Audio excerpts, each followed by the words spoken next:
સુરતમાં બાઇક પર સ્ટન્ટ કરનારાઓ ફરી બેફામ બન્યા છે। સુરત ગ્રામ્ય વિસ્તારનો એક વિડીયો સામે આવી રહ્યો છે, જ્યાં બાઇક રાઇડર્સનો પોલીસને ખુલ્લો જાણે કે પડકાર મળી રહ્યો છે।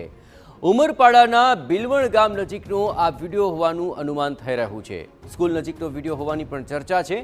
વિદ્યાર્થીઓ અહીં પસાર થતા અહીં સ્ટન્ટ કરી રહ્યા હોય તેવું આ વિડીયોમાં સ્પષ્ટપણે જોવા મળી રહ્યું છે। તો અવારનવાર યુવાનોના સ્ટન્ટ કરતા વિડીયો વાયરલ થઈ રહ્યા છે। તેમાં ઉમરપાડાના બિલવણ ગામ નજીકનો આ વિડીયો સામે આવ્યો છે અને કોઈ સ્કૂલની નજીકના જ કોઈ વિદ્યાર્થી દ્વારા આ સ્ટન્ટ કરવાનો વિડીયો બન્યો હોય તેવું અનુમાન થઈ રહ્યું છે। પરંતુ જાણે પોલીસને ખુલ્લો પડકાર ફેંકી રહ્યા હોય તેવી રીતે આ સ્ટન્ટબાજો ખુલ્લેઆમ રસ્તા વચાળે બાઇક ઉપર સ્ટન્ટ કરી રહ્યા છે।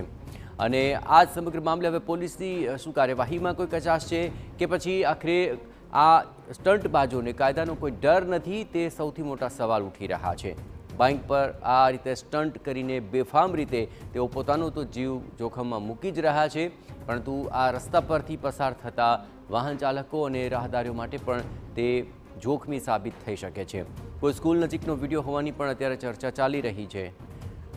વધુ વિગતે વાત કરવા જોડાઈ રહ્યા છે ટીવી9 સંવાદદાતા મેહુલ ભોકડવા। મેહુલ, જે વિડીયો સામે આવ્યો છે ક્યાંનું હોવાનું અનુમાન છે અને તેને લઈને શું વધુ વિગતો મળી રહી છે? જી બિલકુલ, સોશિયલ મીડિયામાં એક વિડીયો વાયરલ થઈ રહ્યો છે, જેમાં એક યુવક એક સ્કૂલની નજીક બિંદાસ સ્ટન્ટ કરી રહ્યો છે અને તેના સાથે અન્ય લોકોના જીવ પણ તે જોખમમાં મૂકી રહ્યો છે। આ વિડીયો સુરત જિલ્લાના ઉમરપાડા તાલુકાના બિલવણ ગામની સ્કૂલ નજીકનો હોવાનું જણાવવામાં આવી રહ્યું છે। જે રીતે સુરત જિલ્લામાં બાઇક સ્ટન્ટ કરતા યુવકો બેલગામ બન્યા છે, જેને લઈને પોલીસે હવે કડક હાથે કામગીરી લેવાની જરૂર છે। આ બાઇક સ્ટન્ટો છે તે સ્કૂલ કે કોલેજ નજીક જઈને પોતાની હોશિયારી મારવા માટે આ પ્રકારના સ્ટન્ટો કરતા હોય છે। જી બિલકુલ મેહુલ, તમામ ગતિવિધિઓ પર આપ નજર રાખતા રહેજો। તો હવે આ વિડીયો સામે આવ્યા બાદ શું કોઈ કાર્યવાહી થાય છે કે કેમ તે જોવું રહ્યું, પણ બાઇક રાઇડર્સ જાણે કે પોલીસને જ ખુલ્લો પડકાર ફેંકતા હોય તેવો સોશિયલ મીડિયા પર આ વિડીયો સામે આવ્યો છે।